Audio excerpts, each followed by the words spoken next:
The views and opinions expressed on My Story Living with Lupus podcast represents each person's individual experience. By listening to this podcast or reading our blog, you agree not to use this podcast or blog as medical advice to treat any medical condition in either yourself or others. As always, consult your own physician for any medical issues that you may be having. My Story Living with Lupus podcast is officially trademarked, all rights reserved.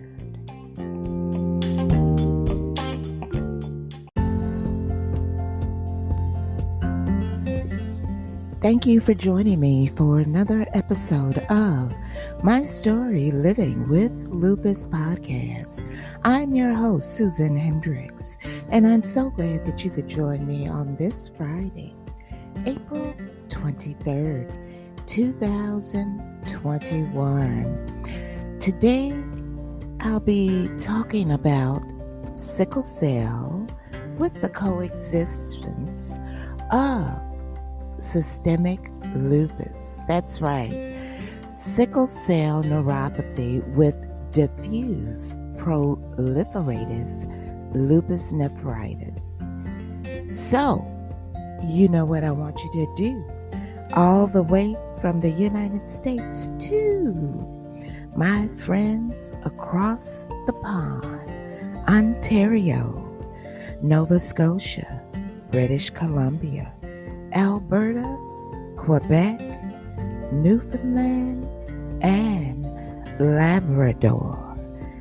Get ready to grab your cup of coffee, your cup of tea, and to my listeners late at night, you know I appreciate you, so get ready to grab your favorite glass of wine and come on and join the conversation right here on My Story Living with Lupus podcast.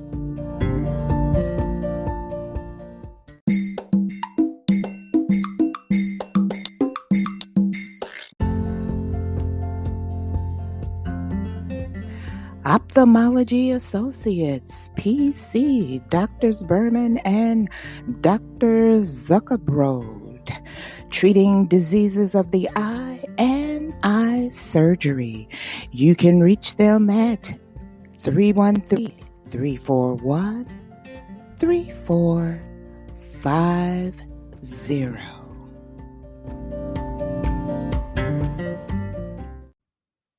Thank you for joining me.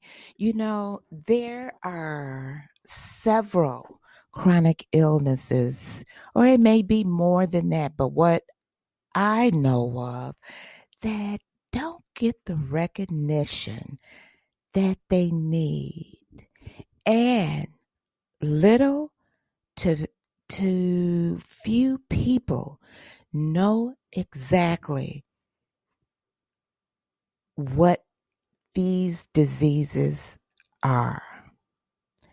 Now, I know you've heard the promo broadcast for Barbara Ann Carmano's breast cancer awareness. But for sickle cell anemia and lupus, these two chronic illnesses don't get enough recognition. Now, I'm talking about today is sickle cell coexistence with lupus and sickle cell neuropathy with diffuse proliferative lupus nephritis.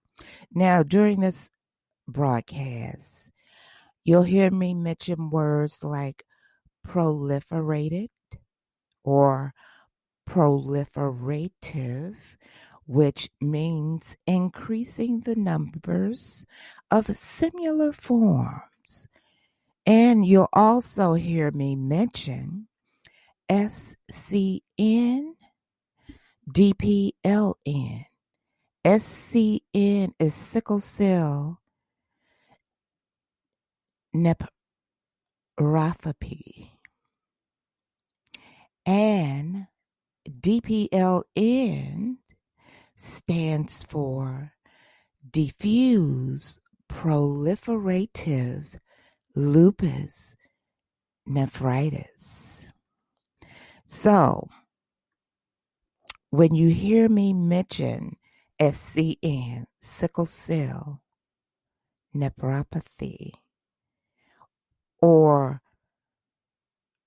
proliferative lupus nephritis, DPLN, or SCD, sickle cell disease, you'll know what I'm referring to. So, you ready to get started? So come on, let's get started. Sickle cell is a disease which affects the majority of African Americans, just as lupus affects women of African American descent. Now, the structure of the red blood cells in sickle cell is abnormal. With sickle cell, when the O2, that is oxygen level, is low, it becomes a crescent shape. That red blood cell becomes crescent shape when the oxygen level is low, and it blocks the narrow pathways, which equals no blood flow, or O2 cannot get into places it needs to get into. Now, there is a genetic component, which simply means it is passed down through a parent. Now, my sister has the sickle cell trait. She passed that trait on to her oldest son, my nephew.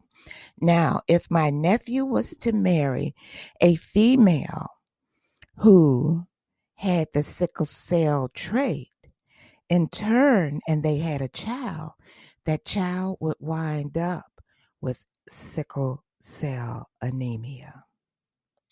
Just as with lupus, research has stated that lupus is a genetic and environmental factor. But lupus is a complex disease and is most dominant in women of childbearing years. Now, sickle cell anemia is one of the group of disorders known as sickle cell disease. Sickle cell anemia is an inherited red blood cell disorder in which there aren't enough healthy blood cells to carry oxygen throughout your body. Now, I've heard of individuals with sickle cell go through what I call a flare, where their whole body is in pain. Now, normally, the flexible, round red blood cells move easily through blood vessels. But in sickle cell anemia, the red blood are shaped like sickles or crescent moons. These rigid, sticky cells can get stuck in small blood vessels, which can slow or block blood flow and oxygen to parts of the body. There's no cure, just like lupus. There is no cure for most people with sickle cell anemia, but treatments can relieve pain and help prevent complications associated with this disease. Stay with me. When we return, we'll go further into it.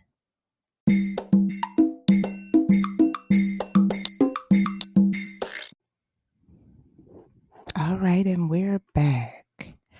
Now, sickle cell disease and systemic lupus erythematosus are two distinct chronic conditions sharing many clinical manifestations.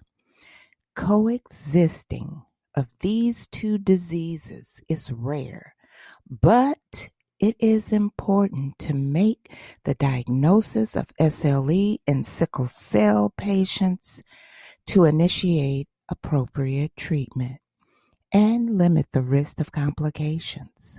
High titers of autoantibodies have been reported in sickle cell patients, as well as a higher risk of immune deficiencies.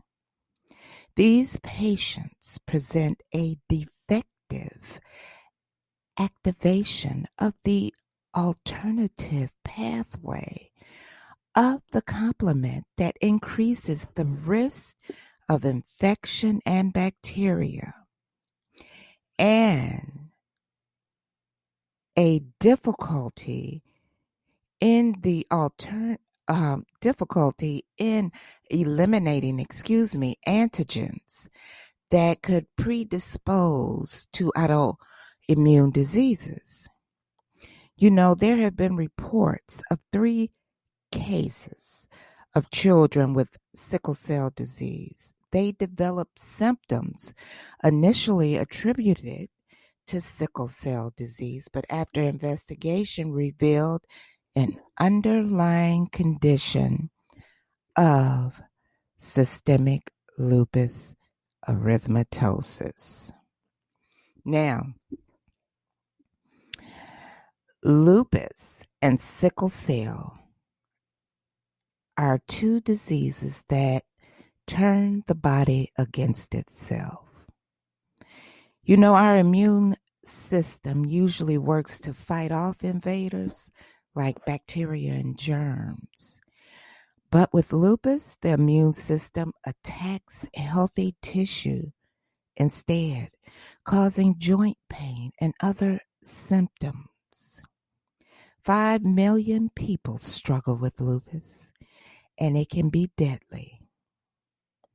Normal blood cells are round and flexible, but people with sickle cell, as stated before, have the crescent-shaped cells that can get stuck in blood vessels and block the flow of O2. And this causes severe pain in the extremities, along with other complications. So basically, patients who are in a sickle cell crisis and patients who are in a lupus flare, though the 2 diseases may be similar, but they're separate, but you both feel, we both feel, or all of us feel the same pain, where if it's a lupus flare or if the individual is in a sickle cell crisis. Now, sickle cell neuropathy is an important cause of mortality in patients with sickle cell disease. SCN includes hematuria, necrosis, urinary concentrating defect, impaired renal, and potassium excretion. Incidence of renal failure in SCD ranges from 5 to 18%. SCN associated with diffuse proliferative lupus nephritis, better known as what? DPLN, is a rare entity. Both of these diseases or illnesses, I just hate using the word disease, are similar but yet separate. And there needs to be more awareness for sickle cell, and it needs to be more awareness with lupus. Sickle cell and lupus, there is documented studies where both of these conditions coexist. I just stated a few facts of it. You look in the description box of this podcast, you will find information that you will be able to read further into this subject. But it needs to be more awareness and more fact-based knowledge regarding sickle cell and the coexistence of systemic lupus. When we return, you'll hear the latest in healthcare news, so stick with me.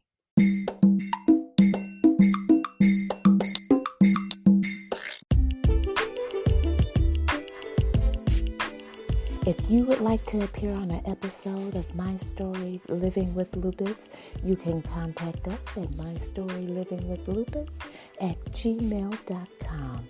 Also visit us on our Instagram page and also our website, My Story Living with Lupus.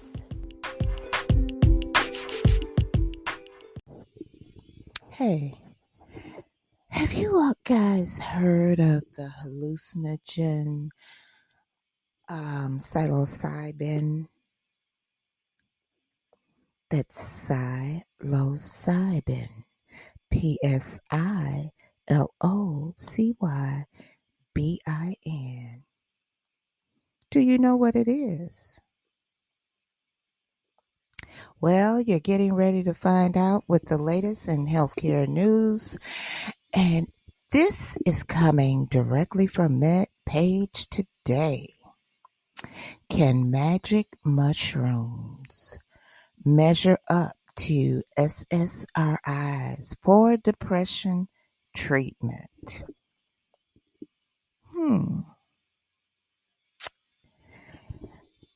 Psilocybin, aka magic mushrooms, failed to improve symptoms of depression over a selective serotonin reuptake inhibitor, SSRI, in a 59-patient phase 2 trial, though the study's leaders are not ready to give up on the hallucinogen. Now, at 6 weeks, psilocybin did not have a significantly greater effect on symptoms of moderate to severe major depressive disorder compared with the SSRI Lexapro, as measured by mean change from baseline on the 16-item quick inventory of depressive symptomatology self-report, with a between-group difference of 2.95%, reported Robin Carhart Harris, PhD, of Imperial College, London, and colleagues. However, secondary outcomes show psilocybin potential for the future of depression treatment, they noted in the New England Journal of Medicine. The psilocybin group received two 25 milligram doses of the drug in capsules forms 3 weeks apart, plus daily placebo for 6 weeks.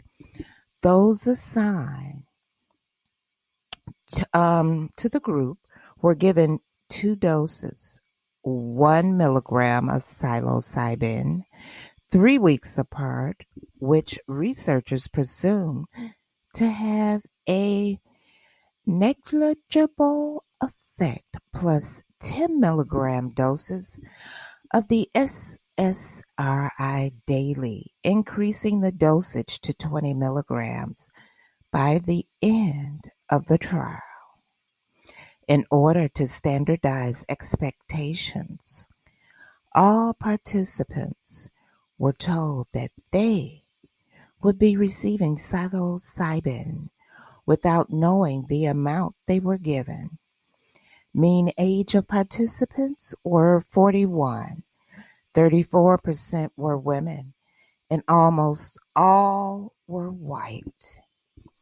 At baseline, the mean scores on the QIDS SR16 were 14.5 for the psilocybin group. The change from the baseline to week 6 was a negative 8.0. The psilocybin group and was 6.0 for the other group, which was, Lexapro. That was for the Lexapro group. Now, 16 secondary outcomes were measured, including QIDS SR16 response, defined as a reduction in score of 50%. Researchers found that QIDS SR16 response occurred in 70% of the patients in psilocybin group compared to 48% of those in the Lexapro group, with a between group difference of 22 points. Carhart Harris and team noted that other secondary outcomes generally favored psilocybin over Lexapro, but the analysis were not corrected for multiple comparisons. But for Carhart Harris, this is an understatement to say the least. This paper takes a very conservative approach to the data. So, that information will also be in the description box of this podcast so you can read further into psilocybins versus Lexapro. Stay with me. When we return, I'll be telling you more about my visit today with the rheumatologist. So stay with me.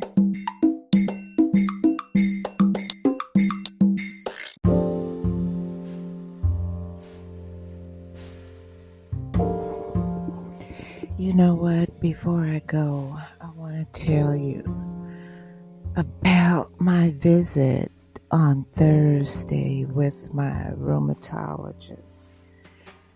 You know, I hate it when you have a set appointment at 10 o'clock, but you don't get in to the exam room until 10:45, and then you don't get out of the exam room until 11:30. But anyway, if there was no blood work needed at this time because the gastroenterologist and the nephrologist had ran blood work. He had asked me, the rheumatologist, what has been going on lately. He's saying that I was in the dermatologist's office for a rash, and I told him, and the oral ulcers, but that has subsided, and I told him that I broke out in another rash about a week ago, but I still had the medication that the dermatologist had ordered. And he said, well, what's going on with your stomach? And I explained to him, and he pulled the records.